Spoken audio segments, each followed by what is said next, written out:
Happy birthday! Happy birthday to Beta Surprise. Can you believe it's been 4 years? Am I mad? Yes, on my own in my craft room. The neighbours are probably wondering what's going on because I keep blowing these very old but fun little party streamer things.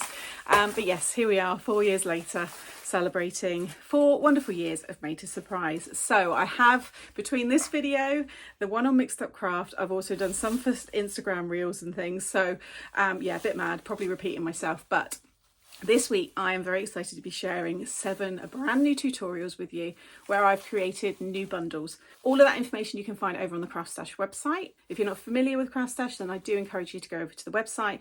They stock tens of thousands of products, from double-sided tape right the way up to digital cutting machines. We also have all of our wonderful magazines, soft crafts, colouring in. There is just so much that you can find on that website, so head over there.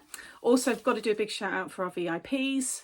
You will get to enjoy your 10% on top of the bundles. If you're not a VIP, you can find all of that information in the description box below, and it will take you straight to Craft Stash. You can just find out a little bit more, but you get things like sneak peeks. You get to enjoy 10% discount off of many, many products, along with other things as well. But check it all out because it's all listed there so you can read it in your leisure. Yeah, so this week I'm going to be going live. I'm going to be doing some giveaways over on my own channel. I'm going to be sharing loads of stuff over on all of my social channels, and sharing these 7 brand new tutorials, which I've had lots of fun making. It's been a very busy last couple of weeks preparing for all of this, and a big thank you to Craft Stash as well for allowing me to do all of this and for helping put those bundles together as well. So enough of the balloons and the streamers. Let's get into the first tutorial of this week. I feel like a cheerleader, and I hope you enjoy everything that I'm sharing. Happy birthday! So this is the first bundle that I'm going to be sharing this week. So I've put together the 5x7 Magic Colour Slide die set with the Perky Pooches stamp set and then the Funky Alphabet set. So all of this will be bundled in the description box below. Everything is all available individually as well. So maybe you're just getting some more inspiration. You might already have this set, but you've not thought about using it with this set, for example. So if you're not familiar with the Magic Colour Slide, I do have a playlist. I've got lots of tutorials already. So again, more inspiration.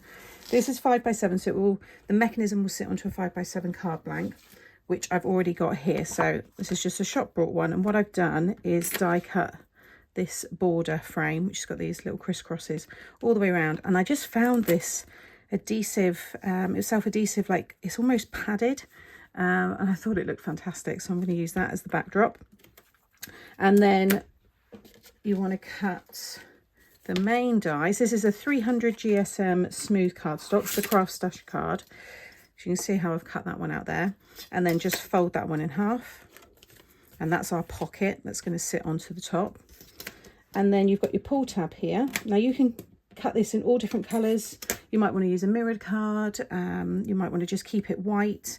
I've done mine in this blue colour. Again, I'm just trying to keep everything to kind of tie in with that background pattern that I've used there. Okay, so that's how that will be. And you can see it will emboss the word pull. I did put an extra shim, so it really did push that in. If you don't want the word pull, if you just pass it through, it would just do it quite lightly. So then you could pop the arrow over the top if you wanted to. You might want to stamp something different. I have at times cut a separate circle, just a little punch, and put it over the top so I could have it, you know, as something different. This one here, you want to cut twice, one in acetate and one in white card. Or again, it might be a coloured card, depends what image you're using and the scene you're doing. The acetate I've used as a construction weight, and you can see the 2 here, and I've already coloured my image. Don't worry about that bit there. Fortunately, I was testing a colour and I scribbled it onto this piece, but it's going to be covered by the grass, so I'm not too worried. But cut those 2. I'm going to talk you through all of that stamping and colouring in a moment. And then you get these dies here, and these are the tracks to keep the pull tab all in place. And you want to cut them twice. So just pass that die through twice and then stick them on top of each other. In fact, I think I've done them 3 times. If you've got some double-sided foam adhesive, you can just use that. Or if not, just cut them 3 times like I've done then. So I've just stuck them on top of each other. So you're going to have one this way, one that way, and then this one will go along the bottom. And this is all going to stick behind this frame. So that's everything that you need to cut. And again, you can see everything laid out on the front there. So you will want to use a stamp platform for this because you need to get your stamp perfectly lined up. I'm just going to walk you through what you need to do. So it's my stamped image. So I've cut this piece of white card. Let's just flip it over for the purposes of the video. And you're going to lay your image down, okay, like so. And keep a note on where you've popped this piece of card in case it moves. So I'm going to bring it down to the 2-inch marker there, okay. It shouldn't move because you've got your platform, but just in case. And then I've got him positioned a little bit higher up because I've got all of this grass that's going to go along the bottom. Close your platform, pick that stamp up. If you're using alcohol markers, make sure it's an alcohol marker friendly. So I used a Memento because that's all coloured using alcohol markers. So just bear that in mind. So stamp your image and then remove this, but don't remove your stamp. Okay, so take this piece away and then you'll get your acetate piece. You line it back up with that 2-inch marker or whatever marker you've used. Hold it in place. Give that a good clean and then you want to use a StazOn. This ink will adhere to a non-porous surface. So it says on the back here, it's great for plastic, metal, glass, ceramic, laminated paper, coated paper, and leather. So then you're going to ink that up again and then stamp it. Now, when you've got the acetate, you don't need to really, all stamps are different. This is quite a strong stamp. But if you've got quite soft stamps, if you push down too much, you're going to kind of squash the image and spread out the ink. So I would just push it down and just give it a little tap, you know. The good thing is when you lift it up, if it's not quite if it's not quite covered, you can always go back in again. But you can see there how secure that ink is. That's not going anywhere now. So just make sure you're using the right inks. If you use the Vasfine or a Memento, it will just end up rubbing off. It will never actually dry. So that's the process there, just to make sure, like I said, you've got those perfectly lined up, because what will happen is when we go to put it in the card, we need this to sit perfectly over the top. Like so. So you get that nice crisp image. Really cute. So I've coloured mine in to look like my little sausage dog. So he's a black and tan dachshund. So I've just yeah, followed one of his pictures. I think it looks super cute. So this will be a card that will be from Monty. Don't know who it will go to yet. Probably will go to the lady who looks after him a couple of days a week. So now we can start putting everything together. So what I've done is on the back here is I put a very thin red tape. Now, if you haven't got a thin red tape, or just double-sided, it doesn't have to be red tape. But if you haven't got a thin tape, don't worry. It was just so you could get it through this part.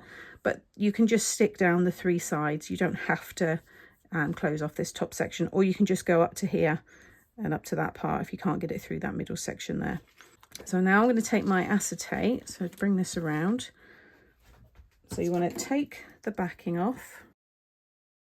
Okay, and then make sure your image is the right way. So I'm going to flip this over, and the top here is coming just underneath that semicircle, and it will line up perfectly with the bottom there. Or if you just focus lining it up with the bottom, then you'll know it'll come under the semicircle. Either way, give that a good burnish. Okay, so now we've got our cute pooch on the front, which will have the blue as a divide between this black and white image and the coloured image underneath. So now, to make sure that we get this lined up, I like to use a liquid glue. So I'm just going to use my construction glue all on the back. And then I'm going to place this down again, line it up towards the bottom, because then I know it's going to be pretty much in line with my image. But what you want to do, in fact, that's not bad, but you'll know, just keep moving it around. The other way you can do it as well is take that off, line it up behind the image first, and you'll know when you get it spot on, because the image will become really crisp. There we go. You see that? It's a really, really crisp image. And then carefully close that down. The idea is when that is flat, that image is crisp. Now I think I can move mine across just a little bit. There we go. So just give that a minute to dry. Next we can start adding all the tracks. So you want to take this one and just sit it inside here so it sits within that semicircle piece. I'm just going to run some quick grab glue along the bottom, and you want to sit this one so it lines up with the bottom. So it will act as like a little bumper, a little stopper there, so that this piece doesn't fall down. Make sure there's no glue on that side there. And then you want to bring this one through, and when you pull it up, you see it can come all the way up, but you want it to just go to like there. You don't want it to come past that semicircle. So just keep it nice and straight, Open up the card and you'll see it will sit perfectly around there and all the way down the side of the card. Okay, so again, add a little glue on the back. Just let it hug the outside of the card, because you want this, you need to do a little test in a minute. Okay, see mine's running nice and parallel with the side of the card there. Again, with this one, make sure you flipped it over. And again, just bring it down so it just sits under that one. And then before we close it all up, just check that this can slide all the way down. So I've just got a little bit of glue on the side there. That's just come out the side of the little tab. But so it will be down like so. So if you just close the card, okay. And see how it's sitting in there. I could probably put that down a little bit more. It's just a bit proud there. But I can always snip that away if not. So I can do, I might just trim a little slither just off the bottom of that blue piece there. But you can see that that's sat in there, and then when it comes up, it will stop. Okay, so just check that it does that. Keep this little bit in just in case you've done similar to me. Like I said, I'm a little bit proud, so I'm just going to take the tiniest slither. It really is just a little amount. It might not bother some of you. But now again, yeah, there we go. So when that's right down, so it's just hidden behind that piece there. So once you're happy that that's all working how you want it to, you now need to add your glue on the top of this piece, the top of this piece, and this one here. You don't need a lot because you don't want it to kind of ooze all out inside the card and then you can't access it. So just, you know, just a little amount. You might want to use a thin tape again. There we go. Again, 100%, make sure your acetate's clean, and then drop that down and then just seal that up. So that is now your little pocket. Okay, so before I stick this onto this piece, I want to add the grass. So in the stamp set, you get your grass images here. Like I said, this is the die set, it's separate. But it's this bigger piece because this was to coordinate with the pop-up, everyday pop-ups that I had out. And those, we don't have those now. And that was quite a while ago, but it will cut out the tops. But you can use the stamp set as I'm using now. And I just cut that myself. It was, you know, easy. I just cut into it this way. Just went all the way along. So I've cut 2 layers. So I want to have one higher up. And it's going to be more off to the left. And then this one is going to be down here and more off to the right. Just so I get kind of a slight difference with the blades of grass there. I don't want them perfectly lined up with each other. And then these pieces here are to create a little kennel, a little playpen, little hut. And I thought about having them over the top here, and I might change the little pull tab. So we'll see where I go with that.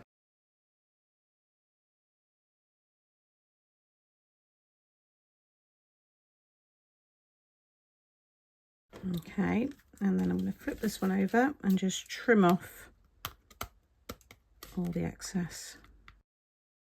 Okay, I'm happy with that. So now I'm going to stick this one onto my card blank. So I've just got some double-sided tape here. Okay, that looks good. And then I've got all of my decoration here. So I've got the little arrow actually, because I think I was going to maybe use that, but I'm going to keep the pull. You can see how that would look over the top. And I'm going to have hello using the funky alphabet set here. And then, like I said, I still want to have a play around with this, because when I used it with the everyday pop-up mechanism, you had this on the top and then you'd pull up this whole piece like so. I don't want to do the reveal yet. And that could still look quite cute, actually. I do like that on there. And then things like the bone can just kind of be nestled in between the blades of grass there. This other little toy, we've got the food bowl, which I might have down here. So I'm going to have a little play around with all of this, and then I will show you when I'm all finished.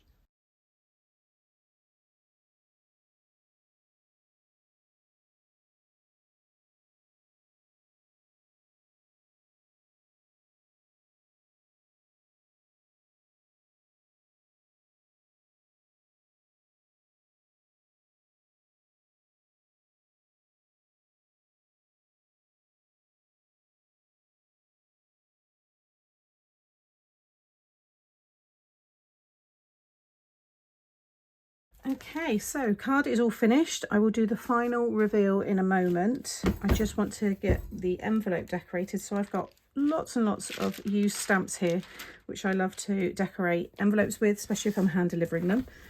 And I've got a whole section here of dogs. I mean, Monty does think that he is a Doberman sometimes, so maybe we could have the Doberman on the top there.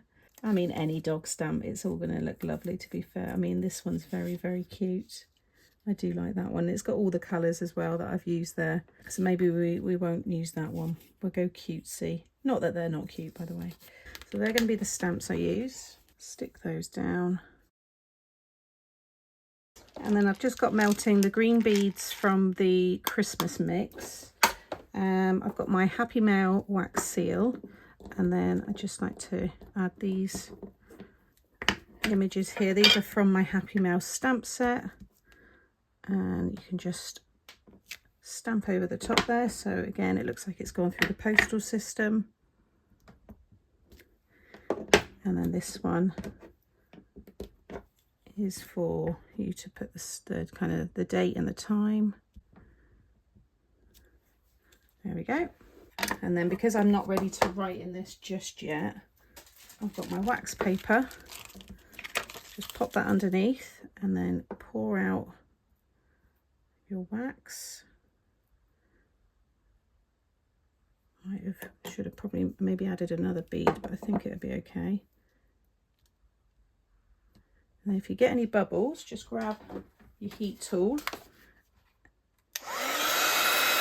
and then just give it a little wiggle, and it will easily come off once that wax is cured or set. And if I just hold that up, see, lovely little Happy Mail. And again, just closer on the front there. So now for the reveal. So you can see all the decoration on the front there. These have all got little foam pads behind them, even the little ball there. And then for the roof here, I've stuck it just onto that pull piece. Okay, now I know I've got rid of the instruction, the word pull. Because I'm hand delivering this, I can tell her, you know, what to do with it. Otherwise, the arrow does fit in here, so you could mask off the one, and you could actually have the arrow inside the rosette there as well. So make sure I don't want to get that lamp. There we go. Pull up the card, and you've got that lovely coloured image. Isn't that lovely? And it just slides all the way back down again. So it can be displayed this way. It can also be displayed open as well. So if I just bring that up, you can display it with that piece, but you probably don't want to. So thank you for joining me for the first tutorial of my birthday week. Still can't believe it's 4 years. Check out the bundles. Like I said, you can find all that information linked in the description box below the video. It will also take you to a page where you'll see the bundles. I'm also going to be live this week over on Facebook, so make sure you're subscribed to my Facebook channel, but those will be uploaded as well onto YouTube. So if you haven't got Facebook at all and you don't want to join up, you can still watch those at a later date. And head over to Craft Stash as well. Just check out all of the kind of products that they offer and have on their site. There is so much there, and like I said at the start, if you become a VIP or you are a VIP, you get to enjoy other perks as well. It's $9.99 for the year, and a lot of people make that back within their first purchase. So lots going on over on the Craft Stash website. They're all on the social channels as well, and you'll find all of that information below. If you're not subscribed, please subscribe to my channel here, and that way you won't miss out on any future videos. Popping up now will be the playlist, and I will add all of the cards that I'm making this week as the tutorials go live, so you've got them there for your reference. See you all again soon. Bye.